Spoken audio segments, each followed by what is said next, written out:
I'm Freddie Mildenhall. I'm a fourth-year PhD student in the Department of Horticulture. I come from the United Kingdom originally, but my parents moved to the States when I was a teenager. I did my bachelor's here in the Midwest, and the corner's had me ever since. My interest in plant science really began when I had a really foundational research experience during my high school years here in the States.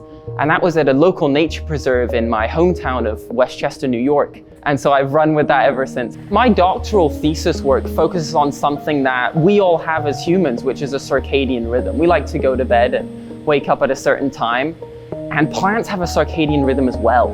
And I study what happens when that circadian rhythm is impacted by the cold. Time for nature is measured primarily by the rising and falling of the sun and the ebbing and flowing of temperatures. What really interests me about that intersection between cold temperatures, so near freezing I'm talking about, and the plant circadian rhythm is like a lot of great thesis stories and work. It's spun out of a strange observation. That plant circadian rhythm is disrupted when plants, or tomatoes this case specifically, move into a near freezing environment. There's a pausing of oscillation, a cryostasis. There's these foundational genes, they're called clock genes actually when we talk about the specific problem I'm solving. We have no idea how the clock genes interact to elicit this response.